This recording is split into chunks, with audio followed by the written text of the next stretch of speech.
बिस्मिल्लाहिर्रहमानिर्रहीम। अस्सलाम वालेकुम मेरे मुसलमान भाइयों बहनों बेटियों बेटों बुज़ुर्गों दोस्तों।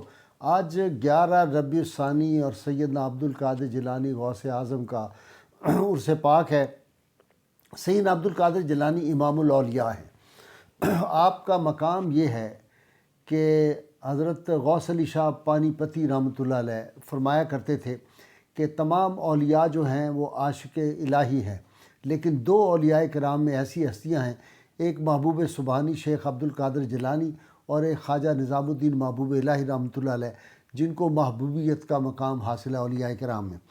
हज़रत सैयदना अब्दुल कादिर जिलानी का मकाम यह है कि शेख अब्दुल हक मुहद्दिस दिली फरमाते थे, औलिया किराम में 4 औलिया किराम ऐसे हैं, उन्होंने उनके अस्माए लिए, जिनमें से 2 जो हैं हज़रत सैयदना अब्दुल कादिर जिलानी और हज़रत मारूफ़ करकी रहमतुल्लाह अलैह।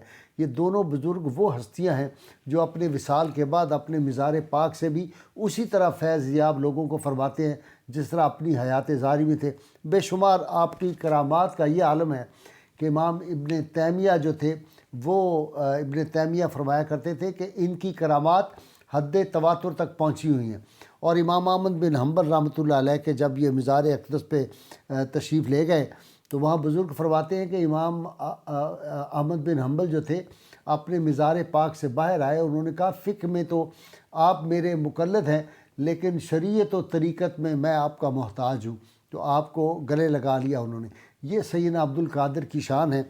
आपकी करामात बेशुमार हैं, लेकिन ये देखिए कि इमाम हसन अस्करी अलैहिस्सलाम, जिनके बारे में मैंने पहले कल जो था वो एक क्लिप लगाया था, इमाम हसन अस्करी अलैहिस्सलाम जो 11वें इमाम हैं, आपने अपना जुब्बा मुबारक जो था वो जब आपकी शहादत से पहले आपने हज़रत मारूफ़ करखी रहमतुल्लाह अलैह, जो सैयदना अब्दुल कादिर सैयदना दाता गंज बख्श रहमतुल्लाह अलैह के सिलसिले के ऊपर बुज़ुर्ग हैं, उनको दिया और फरमाया कि ये सैयदना अब्दुल कादिर जिलानी जो तुम्हारे बाद आएंगे उन तक ये मेरी अमानत पहुँचा देना। ये फिर हज़रत मारूफ़ करखी से आगे हज़रत सरी सक्ती जुनैद बगदादी, ये चलता चलता औलिया कराम तक सैयदना अब्दुल कादिर जिलानी तक मुंतकिल हुआ और आपको वो जो जुब्बा मुबारक था इमाम हसन अस्करी का वो दे दिया गया। इसमें एक निशानी वो भी थी कि सैयदना रसूलुल्लाह सल्लल्लाहु अलैहि वसल्लम इमामुल अंबिया ख़ातमुल मुरसलीन पैगम्बर आज़म व आखिर सल्लल्लाहु अलैहि वसल्लम ने इनकी जो पैदाइश की बशारत थी वो इनके वालिद को दी हुई थी। और जिस दिन ये पैदा हुए थे सारे जिलान में जो थे उस दिन लड़के ही पैदा हुए। जिस तरह सैयदुल अंबिया सल्लल्लाहु अलैहि वसल्लम की जब आमद हुई थी तो उस दिन भी मक्का में तमाम जगहों पे लड़के लोगों के यहाँ पैदा हुए थे। आपकी करामात में से एक जो आपकी करामत है वो मेरा जी चाह रहा है मैं आपसे शेयर करूँ। इसको शेख साले अबुल मुज़फ़्फ़र इस्माइल बिन अली हिमयरी रहमतुल्लाह अलैह ने बताया है।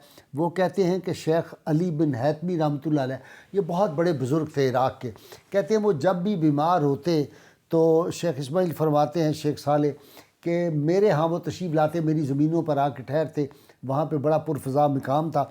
लेकिन जब कभी वो मेरे यहाँ आते, उनकी तबीयत ख़राब होती, बहुत ज़ईफ़ थे, तो सैयदना अब्दुल कादिर जिलानी रहमतुल्लाह अलैह उनकी तीमारदारी के लिए मेरे यहाँ तशरीफ़ लाया करते थे।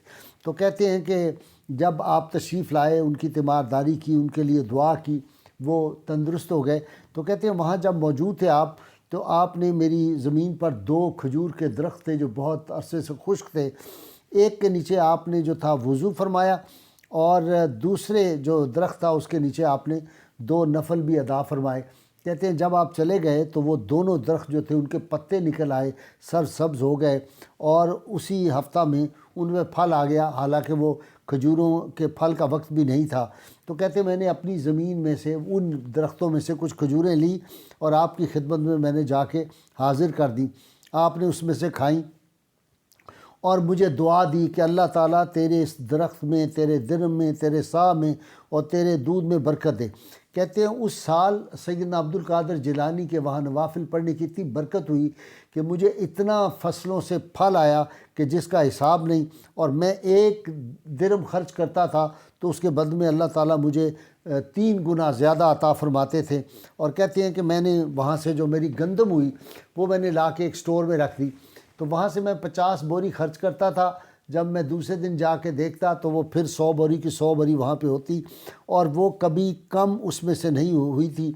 حتیٰ کہ جو میرے مویشی تھے ان میں بھی برکت آ گئی، اور جو میرے مویشی تھے وہ مستقل جو تھے بچے جنتے تھے، اور کہتے ہیں کہ اللہ تعالیٰ نے مجھے اتنی برکت دی تھی ان کے وجود سے۔ اب بعض اوقات ذہن میں یہ سوال پیدا ہوتا ہے کہ سیدنا عبد القادر جیلانی نے صرف وضو فرما لیا اور درخت ہرا بھرا ہو گیا، یہ کیسے ہو سکتا ہے، کھجوریں لگ گئی؟ تو اس طرف ذہن جانا چاہیے کہ سید عالمین صلی اللہ علیہ وسلم نے جب سلمان فارسی کو آزاد کروایا تھا تو وہاں کتنے 100 درخت لگائے تھے، اور انہوں نے کتنی جلدی پھل دیا تھا اور کتنا زیادہ پھل دیا تھا۔ تو یہ جو اولیاء کرام کے کرامات ہوتی ہیں، یہ اصل میں معجزہ اس امت کے نبی اکرم صلی اللہ علیہ وسلم کا ہے، یہ حضور صلی اللہ علیہ وسلم کا معجزہ ہے۔ اور ہر ولی جو ہے کسی امت کا بھی ہو، اس سے جو کرامت ظاہر ہوتی ہے وہ فیض جو ہے اس امت کے نبی کا ہی ہوتا ہے۔ یہ ایک اصول ہے جو اہل معرفت بیان کرتے ہیں۔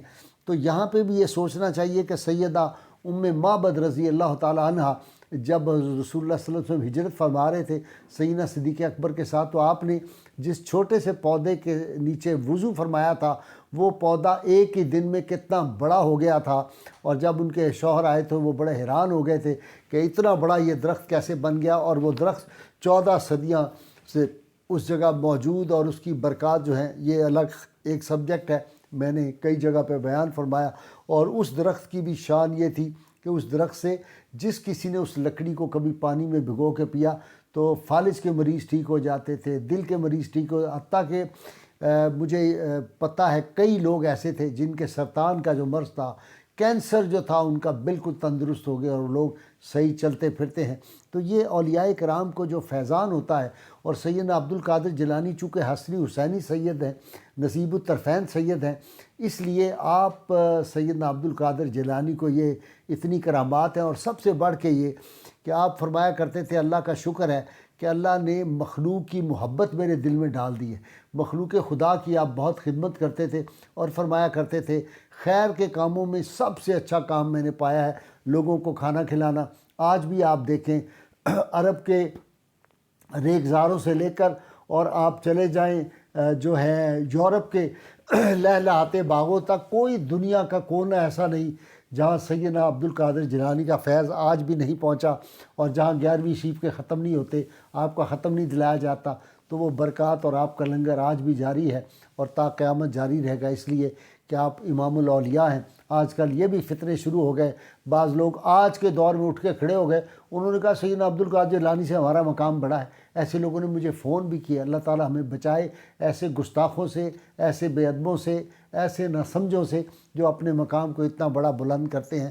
سیدنا عبد القادر جیلانی کی شان یہ ہے کہ ان سے پہلے کے اولیاء کرام حضرت جنید بغدادی، معروف کرسی جیسی اور دیگر اولیاء کرام نے ان کی آمد کی بشارات اور ان کا مقام پہلے بیان کر دیا تھا۔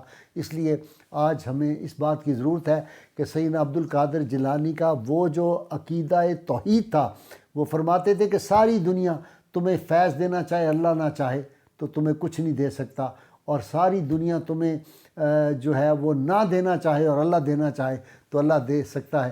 تو اللہ تعالیٰ پہ ہمیں یقین کامل ہونا چاہیے۔ اللہ تعالیٰ ہمیں حضور رحمت کونین صلی اللہ علیہ وسلم کی غیر مشروط محبت، لا محدود وفاداری نصیب فرمائے۔ نعرے کے لیے تیار ہو جائیے۔ پاکستان کا مطلب کیا؟ لا الہ الا اللہ محمد رسول اللہ صلی اللہ علیہ وآلہ وسلم۔